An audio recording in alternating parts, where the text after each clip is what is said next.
এই দুনিয়ার পুরো জীবনটা এটা হচ্ছে লালসাময় একটা জীবন, লোভ, মরিচিকা, মায়াজাল। এই মায়াজালে আমরা আটকে আছি, ফলে মৃত্যুর কথা আমরা ভুলে গিয়েছি। পাগলের মতো ছুটছি, আরো টাকা লাগবে, আরো খ্যাতি লাগবে, আরো যশ লাগবে, আরো দাপট লাগবে। আমার এত টাকা দিয়ে কি হবে? এত সম্পদ দিয়ে কি হবে? এত ব্যস্ততা দিয়ে কি হবে তোমার? স্টপ, থামুন, অনেক হয়েছে। আম্মা থামুন, take a rest, take a breath and think about death. Think that you have to go back to your Lord. একটু বসেন না, একটু ভাবেন যে আমাকে চলে যেতে হবে, চলে যেতে হবে। এই কোলাহল, এই ব্যস্ততা, এগুলো থাকবে, থাকবো না আমি। সাইয়েদনা ওমর ফারুক বলেছেন, মুতু ক্বাবলা আন তামুতু, মরার আগে একবার মরো।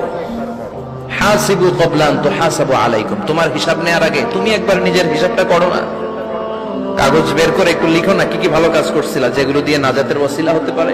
1 2 3, আর কি কি আকাম কুকাম করছো দেখো না, লিখে দেখো তোমার অবস্থাটা কি। মরার আগে একবার মরো। মরার আগে খাটের মধ্যে শুয়ে শটান করে চোখ বন্ধ করে একবার মরার ভান করে দেখেন কেমন লাগে। চোখটা বন্ধ করেন আর ভাবেন আপনি নাই, কি কি হতে পারে ভাবেন।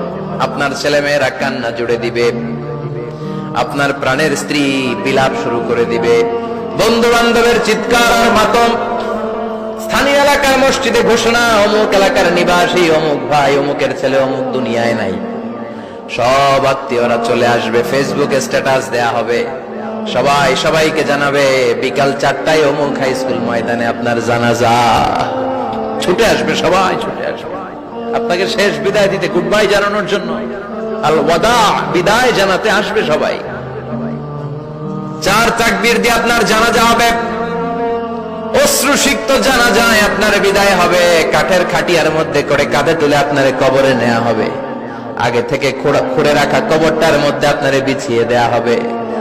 বাঁশের কচি দিয়ে তার উপরে মাটির চাপা দিয়ে সব চলে যাবে। ভাবেন না একবার চোখ বন্ধ করে, this is the circle of life, this is the nature of life. এটা সবার হবে, আমার হবে, আপনার হবে। এত মায়া, এত ভালোবাসা কই যাবে? কেউ থাকবে না, সবাই আপনার অন্ধকার কবরে রেখে দিয়ে চলে আসবে। উপরে বাঁশের কঞ্চি, তার উপরে মাটির চাপা, অন্ধকার আর অন্ধকার। এই অন্ধকার যেন শেষ হতে চায় না, শুধুই অন্ধকার, ঠিক কিনা? এজন্য আমাদের চলে যেতে হবে। দাদা গেল, চাচা গেল, মামা গেল, আমাদেরকেও যেতে হবে, জোরে কোন ঠিক কিনা?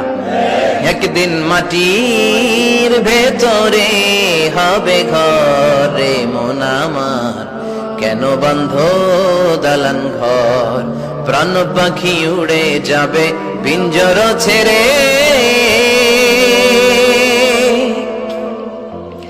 ধরা ধামে সবই রবে, তুমি যাবে চলে। বন্ধু বান্ধব যত, মাতা পিতা দ্বারা সুত, সবই হবে তোমার পরে। মন আমার কেন বন্ধ দালান ঘর, একদিন মাটির ভেতরে হবে ঘরে মন আমার, কেন বন্ধ দালান ঘর, ঠিক কিনা? সব পরে থাকবে, চলে যেতে হবে আমাদেরকে। এজন্য আখিরাতের কথা যেন আমাদের স্মরণ হয়। বিশ্বনবী বলতেন, নাহাইতুকুমান জিয়ারাতিল কুবুর, আমি তোমাদেরকে কবর জিয়ারত করতে আগে নিষেধ করতাম, কিন্তু এখন নিষেধাজ্ঞা প্রত্যাহার করে নিলাম। এখন সব সময় তোমরা কবরের সামনে যাবা আর জিয়ারত করবা।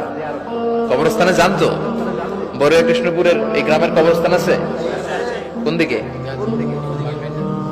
পূর্ব দিকে আছে, গোখরার জলের ওদিকে। যান আপনারা, একটু যাবেন, একটু গেলে আখিরাতের কথাটা স্মরণ হবে। ওখানে ছোট শিশুরা শুয়ে আছে, কিশোর যুবকরা আছে, আপনার মতো তাগড়া যুবক, মুরব্বীরা আছে। এরা এই এলাকায় থাকতো, এরা আকাশ থেকে নেমে আসে না, এই এলাকার সন্তান, আজ নাই। একটা সার্টেন পিরিয়ড শেষে আপনিও থাকবেন না। This is the nature of life, this is the circle of life.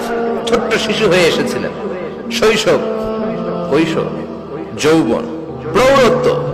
আগে ছিলেন সিঙ্গেল, বিয়ে করে হয়ে গেলেন ডবল। এরপরে আল্লাহ আপনাকে একটা মেয়ে দিল, এরপরে মেয়েকে বিয়ে দিয়ে শ্বশুর হলেন, এরপরে ওই মেয়ের ঘরে সন্তান হতে নানা হলেন। আর কতদিন? অনেক দিন হলো তো, অনেক লম্বা সময় পেয়েছেন আপনি। Think about death. এবার যাওয়ার কথা ভাবেন, আখিরাতের সামানের কথা ভাবেন, ফিরে যেতে হবে। কি শক্তিশালী যুবক, বার্ধক্য চলে আসলে লাঠি ছাড়া চলতে পারে না। কুচকুচে কালো দাড়ি সাদা হয়ে যায়, দাড়ির শুভ্রতা, বয়সের ভার, রং ধরা যৌবন জং ধরে শেষ, ঠিক কিনা? This is the circle of life. যুবক ভাইরা, এটাই জীবন, চলে যেতে হবে, কেউ থাকতে পারবে না, ঠিক কিনা? এটা রিমাইন্ডার আল্লাহ এই সূরার ভেতরে দিয়েছেন যে তোমাদেরকে ফিরে যেতে হবে, এই লোভ লালসা ছেড়ে দাও। রব্বুল আলামিন বলেন, আলহাকুমুত তাকাসুর হাত্তা যুরতুমুল মাকাবির। ও গোলাম, দুনিয়ার সম্পদ, লোভ লালসা তোদেরকে পাগল বানিয়ে দিয়েছে। এই লোভ পাগলামি কোনোদিন তোদের থামবে না যতদিন না তোরা কবরে ঢুকবি, ঠিক কিনা? কার কথা? আল্লাহ বললেন, দুনিয়ার সম্পদ আর লোভ আর মোহে তোমরা গাফেল হয়ে গিয়েছো, আখিরাতের কথা বেমালুম তোমরা ভুলে গিয়েছো। কিন্তু আখিরাতে তোমাদের যেতেই হবে, কবরের বাড়িতে তোমাদের ঢুকতেই হবে, ঠিক কিনা? যেতেই হবে। আমরা ভুলে যাই।